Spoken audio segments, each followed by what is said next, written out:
And here we are, finally, talking about some real shit. The shit only men talk about.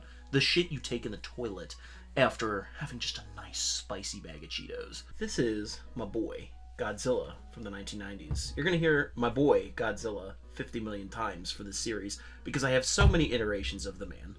This is my oldest figure among two others, but we'll get to them later in other episodes. He is from the 90s, as you can see, pretty old. So a little bit of background. When I was a kid, I discovered Godzilla through my uncle, who lent me the Terror of Mechagodzilla with that really funny cover DVD, as well as Godzilla vs. Monsters Zero, the original King of the Monsters, among a couple others. But those were the primary ones. And I first got introduced to Godzilla that way, and I became instantly hooked. I've watched most of the movies. There's actually a couple I haven't seen. Also, I think at some point as a kid I watched the Matthew Broderick one, you know. That's a lot of fish. But my mom, after school one day, took me to a local comic and toy shop, which is still open to this day, which another figure I actually purchased from there not too long ago, within the last 4 years, and it was kind of surreal going to this place where it all began to get another figure.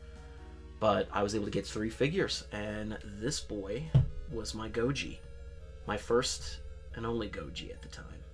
Didn't have any of the American Bandai creation toys. I started off with the Japanese line. Sadly, his tag is long gone, but I still have his legacy in paint scuffs and all. So, review, right? This is what this is, right? Totally, it's a review. Well, if we're gonna talk about paint, he's black. That's racist! Wait. So, his articulation, you're not gonna believe this. Ready? He's dead. He's dead. So yes, we live in the era back then in the mid-2000s where you can actually have fun and give him full-blown neck surgery if you so desire. Can kind of rotate his arms the whole way around, but gonna scuff paint. Not that it really matters at this point. And of course, his big, meaty thighs go the whole way around. That did not feel good. Don't try it at home, kids, but yes. Tail does not. There are some legends out there that break glue seals. I'm not one of them. I am a lame, stupid little baby that just likes to break his neck. Stop that. So on to paint. I mean, look at him. He's the man. He's got them golden frickin' eyes piercing into your soul. I mean, just look at that. Beautiful. Golden teeth was an interesting choice, but it fits. And they're all kind of individually painted. With the frickin' tongue, no less. Quite impressive. The toes are also going to be the only other yellow painted part, although I don't know why homie's got a toe fungus infection, but at least he's got some black on there from the paint scuffing over the years, so there's that. And then we got my boy's dorsal fins, which, I'll be honest, they're probably the lamest part. The fins themselves look cool, but the paint job and scheme is kind of... it's looking like a little suggestive, you know? And of course, it's not painted the entire way from the looks of it, but it's got like little...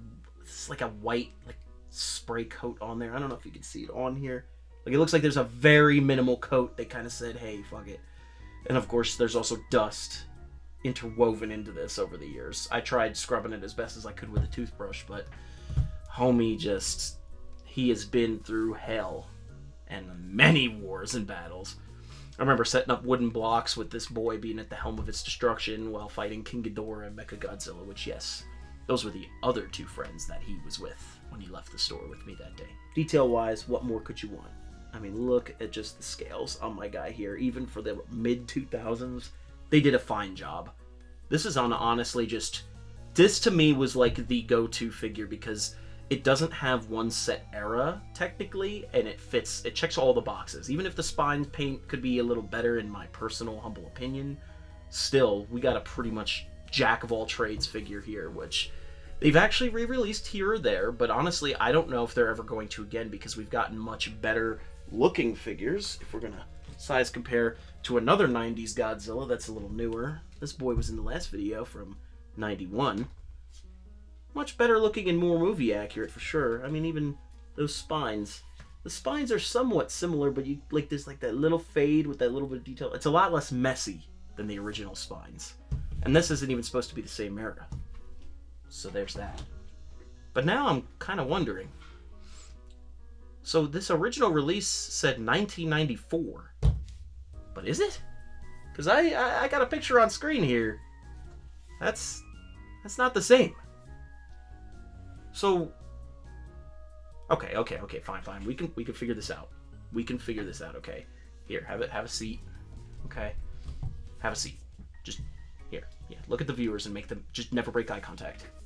And there we go. When this is all over, I'm gonna mate. So there's a lot of different choices. In the Heisei Godzilla films, there's the Godzilla 1984-85. We could rule that one out. He has his own unique design. God love him. God love that horrific Five Nights at Freddy's Sci-Bot. Then we start at 89, 91, 92, 93, 94, 95. All of those movies. We've already seen 91. Homie's a lot different. This is closer to 89, look-wise. Much closer. So we can rule him out. So where do we put you?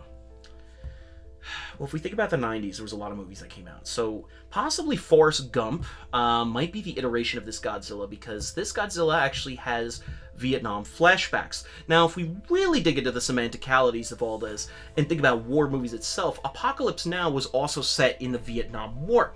Now, if we go back even further than that, we think of other Vietnam movies like Full Metal Jacket, which we have the guy who goes, "What is that?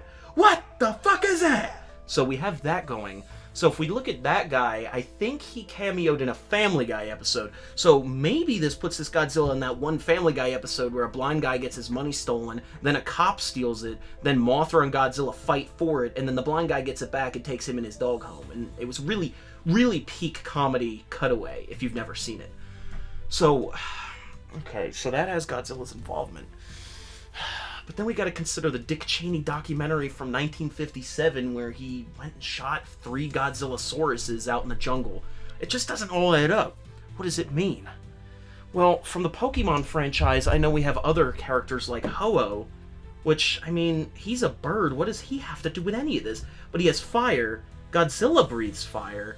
But actually, it's atomic fire. Atomic bomb. Oppenheimer. The prequel to Godzilla -1 that everybody said was on the internet. But then, God. But if he's a monster, then we have to include the monster branding and energy drink. What does it all mean? What does it all mean? Okay. I get it now. Product. War. Tragedy.